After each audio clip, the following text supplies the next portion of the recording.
السلام علیکم ورحمۃ اللہ۔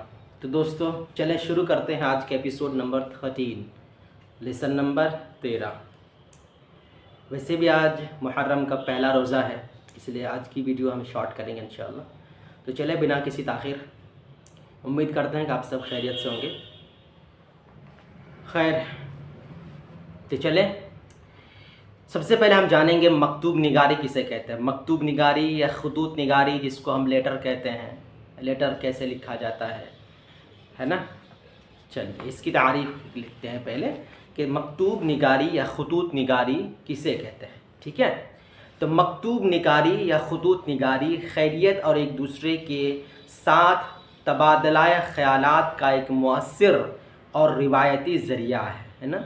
مکتوب یا خطوط نگاری خیریت اور ایک دوسرے کے ساتھ تبادلہ خیالات کا ایک مؤثر اور روایتی ذریعہ ہے، ٹھیک ہے۔ لیٹر کہتے ہیں کہ ایک دوسرے کے حال چال پوچھنے کے لیے خیالات، افکار، وچار، آپ کا دھارنا کیا ہے، آپ کی حالت کیا ہے، آپ کے جائیداد وغیرہ کے بارے میں، اس کے بعد آپ کے پراپرٹی، آپ کے ساری چیزیں ایک دوسرے کے ساتھ ایکسچینج کرتے ہیں، بتاتے ہیں۔ جیسے اپنے دوست سے بات کرتے ہیں، اپنے بھائی سے بات کرتے ہیں، اپنی بہن سے بات کرتے ہیں۔ پہلے زمانے میں یہی خط اور لیٹر ہوا کرتا تھا، ابھی تو فون ہو گیا ہے بہرحال۔ تو مکتوب یا خطوط نگاری خیریت اور ایک دوسرے کے ساتھ تبادلہ خیالات کا ایک مؤثر اور روایتی ذریعہ ہے نا۔ اس وقت یہ ٹریڈیشنل یہ تھا، مطلب کہ معاشراتی یا پھر اس زمانے کی روایت تھا، ٹریڈیشن تھا، ٹھیک ہے۔ اب خطوط کو منظم کب کیا گیا، سوال ہوتا ہے نا۔ خطوط کو یا مکتوب کو کب منظم کیا گیا، کب اسے ترتیب دی گئی، کب اس کو جمع کیا، کلیکشن کب ہوا اس کا؟ تو شیر شاہ سوری کے دور میں، شیر شاہ سوری کے دور میں اس کو منظم کیا گیا، ٹھیک ہے۔ اگر کوئی پوچھے کہ اس کو مکتوب نگاری کو منظم کب کیا گیا، تو شیر شاہ سوری کے دور میں۔ اچھا، مغل کے زمانے میں یا مغل بادشاہ کے زمانے میں، راج میں، حکومت میں کون سے خطوط چلتے تھے، کس زبان کے؟ تو فارسی، ٹھیک ہے۔ عہد مغل میں فارسی خطوط کا رواج تھا، ٹھیک ہے۔ عہد مغل میں فارسی خطوط یا مکتوب کا رواج تھا۔ اچھا، اگر آپ سے سوال ہے کہ غالب کے کتنے مکتوب ہیں، کتنے خطوط ہیں، آپ کو جواب دینا چاہیے یا دینا ہوگا 900، تقریباً 900 انہوں نے خطوط لکھا اپنے دوستوں وغیرہ کے ساتھ، اپنے احباب وغیرہ کو انہوں نے تنہا اکیلا 900 ہے نا، 900 کیا ہے خطوط انہوں نے لکھے ہیں۔ ان میں سے 2 مکتوب یا پھر خطوط ان کی زندگی میں شائع ہو گیا تھا۔ اگر آپ سے پوچھا جائے کہ ان کا کتنے خطوط ان کی زندگی میں شائع ہوئے تھے، تو آپ کو جواب دینا ہے 2 خطوط، آگے ان کا ذکر آئے گا انشاءاللہ۔ اس کے بعد خطوط کی نوعیت، اس کی حیت، اس کی شکل کیسی ہوتی تھی، وہ کس طرح کے خط ہوتے تھے، تو ذاتی نوعیت کے ہیں، ٹھیک ہے۔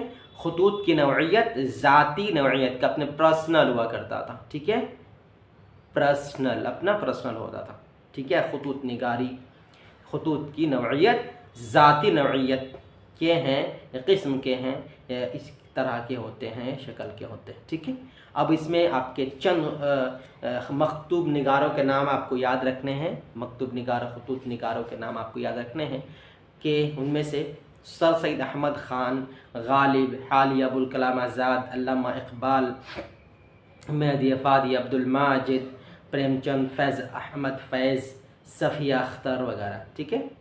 یہاں پر ایک سوال یہ بھی ہوتا ہے کہ غالب کے بعد وہ کون کون سے مکتوب نگار ہیں جن کے خطوط شائع ہوئے، تو یہی آپ کے 4-5 نام، آپ کو کم از کم 5 نام یاد رکھنا ہے، ان کا نام آپ کو ذکر کر دینا ہے، ٹھیک ہے۔ اگر آپ سے سوال ہو کہ مکتوب نگاروں کے نام لکھیے، تب بھی آپ کو یہ نام لکھنا ہے، اس میں اسد اللہ خان غالب کا بھی نام ایڈ کر دینا ہے۔ اور اگر پوچھا جائے کہ ان کے بعد، غالب کے بعد کن کن کے مکاتیب یا مکتوب خطوط شائع ہوئے، کتابی شکل میں شائع ہوئے، تو آپ کو جواب دینا ہے انہی کے نام 5 کم از کم آپ کو ذکر کر دینا ہے، ٹھیک ہے۔ سمجھ میں آ گئی؟ چلیے اگر آگے ہم چلتے ہیں، مکتوب نگاری کا جو پہلا ہے، اس کا روح رواں جس کو ہم کہیں گے، اسد اللہ خان مرزا غالب، مرزا اسد اللہ خان غالب، ٹھیک ہے۔ تو چلیے، تو مرزا اسد اللہ خان کی پیدائش، ٹھیک ہے، ان کا پورا نام کیا ہے؟ مرزا اسد اللہ خان غالب، پورا نام کیا ہے؟ مرزا اسد اللہ خان غالب۔ غالب ان کا تخلص ہے، ٹھیک ہے، پہلے اسد تخلص رکھتے تھے اور بعد میں یہ غالب رکھ لیے۔ اگر آپ سے سوال کرے کوئی یا پوچھا جائے کہ اسد اللہ خان غالب کا تخلص پہلے کیا تھا تو اسد، پھر بعد میں کیا ہوا؟ غالب۔ ان کا پورا نام کیا ہے؟ مرزا اسد اللہ خان، پورا نام کیا ہے؟ مرزا اسد اللہ خان، اور غالب یہ تخلص ہے۔ پیدائش کب ہوئی ان کی؟ کب پیدا ہوئے؟ 27 دسمبر 1797 کو آگرہ میں پیدا ہوئے، ٹھیک ہے، 27 دسمبر 1797 آگرہ میں پیدا ہوئے۔ کس کے گھر؟ نانی کے گھر۔ کس کے گھر؟ نانی کے گھر پیدا ہوئے، ٹھیک ہے۔ ہاں، ان کے والد کا نام کیا ہے؟ مرزا عبداللہ بیگ، مرزا عبداللہ بیگ، والد کا نام کیا ہے؟ مرزا عبداللہ بیگ۔ والدہ یعنی ماں کا نام کیا ہے؟ عزت النساء بیگم، عزت النساء بیگم، ماں کا نام عزت النساء بیگم۔ چچا نصر اللہ خان بیگ، نصر اللہ بیگ خان یا نصر اللہ خان بیگ، ٹھیک ہے۔ ان کے والد کے انتقال کے بعد یہی ایک چچا ہے، سگے چچا ہیں، جنہوں نے ان کی پرورش، ان کی تربیت کی ہے۔ اگر آپ سے پوچھا جائے کہ ان کے والد کے انتقال کے بعد اسد اللہ خان غالب کی تربیت یا سرپرستی کس نے کی تو ان کے چچا نصر اللہ بیگ خان، نصر اللہ بیگ خان۔ غالب کی شادی 13 سال کی عمر میں ہوئی، 13 سال کی عمر میں ہو گئی تھی۔ اگر آپ سے پوچھا جائے کہ غالب کی شادی کتنے سال کی عمر میں ہوئی؟ 13 سال۔ کس کے ساتھ؟ امراؤ بیگم بنت الہی بخش خان، امراؤ بیگم بنت الہی بخش خان، بی بی کا نام امراؤ بیگم اور سسر کا نام کیا ہے؟ الہی بخش خان، ٹھیک ہے۔